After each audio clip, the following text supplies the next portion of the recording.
স্বামী স্ত্রীর মাঝে কথা বলবো না। মারে মা আমি আর বাঁচবো না রে। আমার মেয়ে আজকে 1.5 মাসের অন্তঃসত্ত্বা আছে, তুমি পেটে ঘুষি মেরে দিলা। হ্যাঁ অন্তঃসত্ত্বা থাকলে এবার আমি তো শুক্তি বাটা খাই না, ও কেন শুক্তি বেঁচে দিবে আমার বাসনে? দেউলা একটু বাজ পড়া, তোর বাবা যে শুক্তি বাটা খায় রে। বাবা আমি খাই ইলিশ মাছের পাতুরি। ইলিশ মাছের পাতুরি খেতে গেলে তোমাকে ইনকাম করে খেতে হবে, ওই বাবার টাকায় বসে বসে খেলে হবে না। তুমি কথা বলছো কেন বাড়া? তুমি খেতে দিচ্ছ নাকি আমাকে? সে আমার বাবা খেতে দিচ্ছে, আমার বাবা বুঝবে। তো তোমার বাবাটা কে হয়? তোমার বাবাটা তো আমার স্বামী হয়, আমি বলবো না নাকি? হ্যাঁ হ্যাঁ, জোর জবরদস্তি করে তো তুমি কেড়ে নিয়েছো আমার বাবাকে, দেখুন স্বামী করছে। জোর করে কেড়ে নিয়েছি তোমার বাবাকে? হ্যাঁ তাহলে এটা কি? তোর বাবা কথা কুকুর বেটাই তো আমার যৌবন দেখে নিজের পানিকে ধরে রাখতে পারলো না, দিয়ে আমাকে বিয়ে করে ফেললো। তারপর আমার দোষ দিছিস না কি তুই? তোমার তো শরীর লাই ওটা মনে হয় পচা কুমড়ো। এই পচা কুমড়োতে কামড় মারার জন্য তো তোর বাবা আমার হাতে পায়ে ধরে আমাকে বিয়ে করলো রে। আমি কি বিয়ে করতে চেয়েছিলাম নাকি? মেয়ে ছেলের আই বড়তে ভালোবাসা থাকে, হয়তো বিয়ের পরে থাকলেও থাকতে পারে, কিন্তু তোমার মতো যে বিধবা বয়সে ভালোবাসা থাকে এটা তোমাকে না দেখলে জানতে পারতাম না। এই দুনিয়ায় কে সতী সাবিত্রী আছে? সবারই দেখো দুটো তিনটে করে আছে। ওইসব আমি মারা জানতে চাই না, কার কি আছে না আছে। ঠিক আছে আমি শুক্তি বাটা খাবো না তাই জানি। কি গো গিন্নি, কি হলো কি? বাপ রে বাপ, কি ছেলে জন্ম দিয়েছো তুমি? হাই রে ছেলেটা ওরে ছেলে। কেন গো, কি হয়েছে কি? তোমার বৌমাকে জিজ্ঞেস করো কেন কি হয়েছে। কি হয়েছে কি গো বৌমা? আপনি তো শুক্তি বাটা খেতে ভালোবাসেন, আপনি শুক্তি মারতে বলেছিলেন তাই আমি শুক্তি বেটেছিলাম। আপনাকে দুপুরে ভাতের সাথে দিয়েছি আর একটুখানি রেখে দিয়েছিলাম আপনার ছেলের জন্য। ভাতের সাথে শুক্তি বাটাটা দিয়েছিলাম আর পুঁটি মাছ কষা করে রান্না ছিল সেইটুকু দিয়েছিলাম, পটল দিয়ে আলু দিয়েছিলাম। খাবেন না বাবু আপনার ছেলে? তাই আমি বললাম ইনকাম করে খেতে হবে, আর অমনি বাবা বদাম করে আমার পেটে ঘুষি মেরে দিল আপনার ছেলে। হবে তুই বিশাল দাদা হয়ে গেছিল, দাদাগিরি ছাড়িয়ে দেবো মেরে। আমি কোনোদিনও বড় শুক্তি বাটা খেয়েছি তাই শুক্তি বাটা দিয়ে ভাত খাবো বড়া? ও সাহস পেলে আমার পাতে শুক্তি দেওয়ার। বৌমা হ্যাঁ বাবা বলেন। শালোক এবে থেকে না পাতে ওই বিড়ালের গু বাটা দেবা ভাতের সাথে। শালোর 8 আনার ইনকাম নাই আর 12 আনার ফুটানি। শালো লোকে শুক্তি বাটা দিয়ে ভাত পেয়েছে না, আর শালো লাশ সাহেবের বেটা শুক্তি বাটা। ফটকে তোমার হাতে অনেকদিন কেলানি খাস নিয়ে ছেলে দেবো তোকে আমি। লে বাবা মেরেই দে, তোর হাতে মরলে তো আমি স্বর্গ পাবো রে বাড়া। মেরেই দে, এই বালের জীবন আর রেখে লাভ নাই। মার মার মার মার বাবা মার। কি হলো রে বাবা? মার না বাড়া, সে মারবো বলা আর মারা এক সমানই রে বাড়া, আমি সবই বুঝিলে। মার। মা যখন মরে মাকে মরার সময় কথা দিয়েছিলি বে যে আমি আর কোনোদিনও বিয়ে করবো না, আমার এই ফটকিকে নিয়ে আমি দুনিয়াতে একাই বেঁচে থাকবো। দেখুন এই টাটকা কুমড়োটাকে পেয়ে আমাকে মারতে চাইছিস? হ্যাঁ গো জামাই, তোমাকে মারবে বললো নাকি? তুমি আবার বলছো শাশুড়ি মা শাশুড়ির জায়গায় থাকবা, খবরদার বাপের কাছে এসে মায়ের জায়গাটা দখল করতে হবে না বলে দিলাম, খুব উল্টো পাল্টা হয়ে যাবে তাহলে। হারে তা তুই শুক্তি বাটা খাবি না ঠিক আছে আমি মারলাম, তা বৌমার পেটে ঘুষুমে দিয়া কি দরকার? বৌমা যে অন্তঃসত্ত্বা আছে রে। কি করে বাড়া অন্তঃসত্ত্বা হইলো? ও তো আমাকে 2 মাস পরে একবারও কইতে দেয় না, অন্তঃসত্ত্বা হয়ে গেল দি। খবরদার জামাই, আমার মেয়ের নামে আজে বাজে বদনাম দিব না বলে দিলাম তোমাকে আমি। বদনাম তো তোমাদের গলার হার গো, বদনামকে দিতে। হারে বৌমার পেটে তো তুই সন্তান, আবার এরকম কথা বলছিস তুই? মারা কবে একবার শুনেছি আমার নিজেরই মনে নাই, আবার আমার সন্তান বলছে। এক লাত মাইতে ইচ্ছে হয়েছে তোকে আমার। শালা হুনুমুকু একবার শুলেও বাচ্চা হবে, 10 বার শুলেও বাচ্চা হবে বে। মারা আমি জানি না, সোজার ঘাড়ে বুঝা চাপে। কি আমার সোজা হে তুমি? এই শুক্তি ভাতারি, তোকে আমি কোনো কথা বলিনি, তুই চুপ করে থাকবি। ফটকে তোমার জন্যই বাবা তোমার বৌমাকে আমি শাসন করতে পারছি না। ভাত খেয়ে গাবে, আমার এই সুখের সংসারে দুঃখের আগুন লাগাই নাবে। তোরাই সংসার পেতেছিস, তোরাই ভাত তরকারি খা বাড়া, আমি এটা খাবো না, আমি এটা চললাম। আর বৌমা তোমাকেও বলে হারিয়ে যায়, তোমার স্বামী কি খায় না খায় তুমি সেটা জানো না? আমি কি জানি বাবা, আপনি শুক্তি বাটা খান বলে আমি ভেবেছি হয়তো আপনার ছেলেও খায়। কেন হে বুড়ো তো মিনছে, শুক্তি বাটাটা দিয়ে কি আমার মেয়ে খুবই অন্যায় করে ফেলেছে নাকি? বেশি কেলিও না তো ভুদা, যে ঠাকুর যেই ফুলে সন্তুষ্ট তাকে সেই ফুল দিয়ে পুজো করতে হয়। কই রকম হার হাবাদি টাই হাতকা বড় বড় ছেলে যদি আমার পেটে জন্ম নিত না, কবে আমি বিষ দিয়ে মেরে ফেলতাম। ওই জন্যই বলে রে মারা, নিজের মা সৎ মা, নিজের মায়ের আর সৎ মায়ের মধ্যে আসমান জমিন পার্থক্য, তা আমি বুঝতে পারলাম। নিজের মা যদি হয়তো আমার ছেলেকে কখনোই বলতো না বিষ দিয়ে মেরে ফেলবো, সৎ মা বললে এই কথাটা বলে ফেললো। মাকে কাপড় তুলি গাড়ি বেরিয়ে যেতে পারছি, খেতে দিতে পারতাম রে, জানটা আমার আরাম হইতো।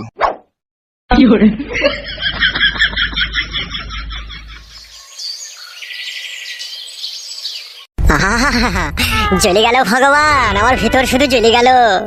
তোমার এই সৌন্দর্য পৃথিবীতে এই নিষ্ঠুর মানুষের মাঝে কেন যে তুমি আমাকে মানুষ করে পাঠিয়েছো ভগবান? শুধু দুঃখ আর কষ্ট আর যন্ত্রণা ছাড়া আর কিছুই পাই না। যে ডাল ধরে সে ডালই মটমট মটমট করে ভেঙে যায় ভগবান, আমি আর বাঁচতে চাই না ভগবান। এক এক সময় ইচ্ছা হয় টেনে গলা দিয়ে গ্রামে গ্রামে ভিক্ষা করে খাই, তবু বাড়ি যেতে ইচ্ছা হয় না ভগবান। বাবারও সুখ পেলাম না, সৎ মায়েরও সুখ পেলাম না, নিজের বইয়েরও সুখ পেলাম না। ভগবান হয় দেখা দাও, নাহলে টাকা পয়সা দিয়ে আমাকে বড় লোক করে দাও, নাহলে আমাকে কেউ সম্মান করছে না, সবাই পায়ে ধুলো মনে করে ঝেড়ে ফেলে দিচ্ছে আমাকে। আর যদি সেইটাও না পারো তাহলে করাম করে শুকনো বাজ ফেলে দাও আমার মাথায়, আমাকে তুলে নাও। মা বাবা বেইমানি করে ফেললো, নতুন মা পেয়ে তুই ওদের সব দিবি। বাবা বাবা যেন শালা বিলুপ্ত হয়ে যায় দুনিয়া থেকে। হে মা, বাবা আমার সাথে এমন বিশ্বাসঘাতকতা করেছে সে বলার লয়। তুই এমন অভিশাপ দিবি বাবার যেন লিঙ্গ খসে পড়ে যায়, নতুন মাগলি যেন কোনো সুখ না পায় ও শালো। ভগবান যা অভিশাপ করলাম সব কবুল করে নাও। কি হয়েছে ভাই আমাকে বলো। দুঃখের কথা বলবো কত, যদি বলি বছর শত, তবু না ফুরায় আমার মনের যন্ত্রণা। একটা বিয়ালা বয়স্ক মেয়েকে আমি ভালোবেসেছিলাম, তাকে বিয়ে করে ভেবেছিলাম জীবনে সুখী হব আমি। দিয়ে তারপর কি হলো ভাই? মেরে দিলে তুলে আমার মুখে এক লাত। সেই দুঃখে তোমার পরাণ ফেটে গেছে, পেটে ভাত নাই, বাড়িতে শোয়ার জায়গা নাই, বাবা মায়ের অপমান, শাশুড়ির অপমান, বইয়ের অপমানে ইচ্ছা হয়েছে আমি মরে যাই। বুঝতে পেরেছি ভাই, তোমার বুকের ভিতরে কষ্টের বাসা বেঁধেছে একটা। এ সবই ভগবানের ইচ্ছা। আমি হয়তো সৎ ব্যক্তি বলে আমাকে হয়তো পরীক্ষা করছে। তোমার মুখ হাত শুকিয়ে গেছে, আমার এই সামনে বাড়ি, চলো আমার বাড়িতে চারটে ভাত খাবে তুমি। না না, তোমার সাথে আমার কোনো সম্পর্ক নাই, চেনা নাই, জানা নাই, শোনা নাই, আমি কেন তোমার বাড়ি যাবো ভাত খেতে? ভগবানের প্রতি তোমার তো বিশ্বাস আছে না নাই? হ্যাঁ বিশ্বাস আছে তো। তাহলে তিনি হয়তো আজকে তোমার রুজি রুটির মালিক করে আমাকে তোমার কাছে পাঠিয়েছে, তোমার রুজি আজকে আমার বাড়িতে আছে, সেইটাই ভেবে নাও যে চলো আমার বাড়িতে চারটে তুমি ভাত খাবে। তোমার মনে অনেক দুঃখ আর অনেক কষ্ট, ঠিক আছে, আর তোমার শরীর দেখে বুঝতে পারছি, মুখ হাত দেখে তুমি 2-3 দিন কিছু খাওনি, চলো আমার বাড়ি চলো, চারটে ভাত খেয়ে নেবে। সত্যি এখন বুঝতে পারছি, তাহলে সব মানুষ এখনো পর্যন্ত খারাপ হয়নি, তোমার মতো ভালো মানুষও তাইলে কিছু আছে দুনিয়াতে। এখন ওসব কথা পরে হবে, তুমি চলো আমার বাড়িতে চারটে ভাত খাবে। হ্যাঁ ভাই চলো, ওটো ওখান থেকে ওটো, চলো ভাই চলো, আর মন খারাপ করে কোনো লাভ হবে না, চলো। ভগবান তোমার মঙ্গল করুক ভাই। আচ্ছা ঠিক আছে, এখন চলো চলো বাড়ি চলো। আরে সর্বনাশ, কি বড় বাড়ি রে ঘোড়া। কিছু বললে নাকি ভাই? না না ভাই, এমনি আমি মনে মনে ভাবলাম তুমি কিসের কাজ করো ভাই? আমার তো দুবাইয়ে হলুদ মরিচের দোকান আছে। বাবারে, বিশাল ব্যাপার তো তাহলে। হ্যাঁ, 10টা-12টা কালি করে আমার কাছে শুধু কাজ করে। আমিও তোমার সাথে দুবাই চলে যাবো ভাই, দিয়ে আমিও হলুদ মরিচের প্যাকেট করবো। ঠিক আছে, এ নিয়ে কোনো টেনশন করো না, হবে তো। কই গো গিন্নি? কি হলো বলো? একজন অতিথি এসেছে আমাদের বাড়িতে। ঠিক আছে, ঘরে নিয়ে এসো। চলো ভাই চলো, ঘরে চলো। ঘরে যাবো না, আমি ওই বাইরে বসে খেয়ে পালাবো। শোনো ভাই, আজকে তুমি আমার বাড়ির মেহমান, আর তুমি এই খেয়ে চলে যাবা, তা কি করে হয় ভাই? ঘরের ভিতরে চলো। সত্যি ভাই, আপনার মতো ভালো মানুষ পৃথিবীতে আর কেউ নাই কো। কি গো, মেহমানকে নিয়ে এসো না কি করে? এসো ঘরে এসো। রান্নাটাকে বেশ জমকালো করে করবে, হ্যাঁ, আমার বাড়িতে অতিথি এসে খাবে। কে ওই মানুষটা? এখনো ওর বাইরেটা জানা হয়নি, তুমি রান্নাটা চাপাও গিয়ে। আচ্ছা ঠিক আছে, চলো ভাই আমরা ঘরে গিয়ে বসে গা, তোমার বোন রান্নাটা করুক। হ্যাঁ হ্যাঁ চলো।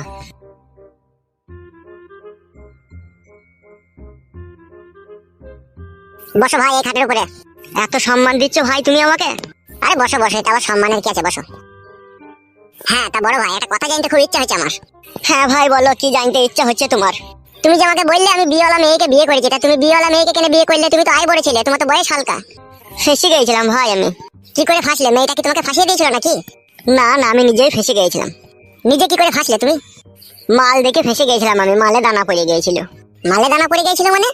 ওর পেটিটা ছিল আমেরিকা মাছের মতো, আর আমার সেখানে খাবলাইতে ইচ্ছা হয়েছিল। তাই নাকি? তাহলে বলো তো ভাই, কি হয়েছে কেসটা? মেয়েটার 2 বা 3 বার বিয়ে হয়েছিল। তাই নাকি? হ্যাঁ। ইশালা ভাই, ইন্টারেস্টিং তো ব্যাপারটা, বলো তো ভাই, ভালো করে বলো তো। আমি যাকে বিয়ে করেছি তার প্রথমে স্বামী ছিল বয়স্ক, ঠিক আছে, যে সেই স্বামীর ভাত ছেড়ে আরেকজনকে ওই মেয়েটা বিয়ে করে, যে সেখানে ও সংসার করতে পারলো না, যে আমি তাকে দেখে পছন্দ করে আমি বিয়ে করি, যে আমার বাড়িতে এখন সে আছে, কিন্তু আমি আর তার কাছে সুখ পেছি না।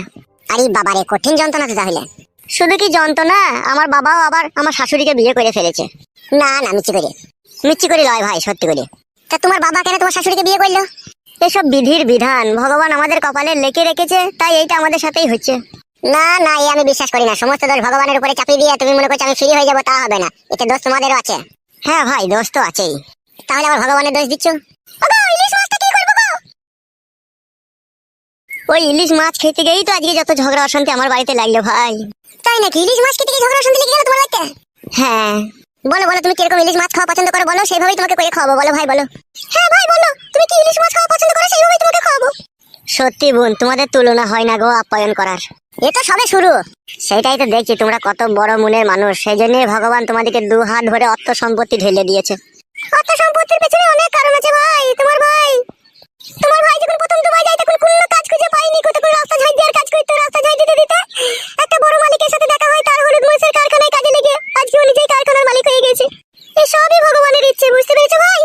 হ্যাঁ বোন, বুঝতে পেরেছি। তা ভাইজান বলো ইলিশ মাছটাকে কি করতে বলবো বলো। আমার খুব ইলিশ মাছের পাতুরি খাওয়ার খুব ইচ্ছা ভাই। পাতুরি নয় ভাই, পাতুরি। হ্যাঁ বোন, ওই খাওয়া অভ্যেস নাই তো তাই ভুলে বেরিয়ে গেল। ওই পাতুরি একটু আমাকে কইরে খাওয়াও। মিষ্টি কথা বলছি না তো তুমি আবার? না না, মিষ্টি কথা বললে আমাকে ভগবানও মাফ করবে না। শুকনো বাস তাইলে আমার মাথায় করাম করে ফেলিয়ে দেবে। তোমাদের মতো সৎ মানুষের সাথে যদি মিষ্টি কথা বলি। ও কথা বলতে নাই ভাই। বোন, তোমাকে একটা কথা জিজ্ঞেস করবো? হ্যাঁ বলো, কি বলবে? বলছিলাম তোমার নাম কি? আমার নাম হচ্ছে জুমেলা। কি ব্যাপার ভাই, কি ভাবছো? ভাবছি এটাই ভগবান তোমার ভাগ্য নিজের হাতে লিখে দিয়েছিল, ওই জন্যই এত সুন্দর একটা লাল টুকটুকি ঝামেলা বউ তুমি পেয়েছো। ঝামেলা লয় ভাই আমার নাম জুমেলা। ঝামেলা লয় তাহলে জুমেলা? হ্যাঁ জুমেলা।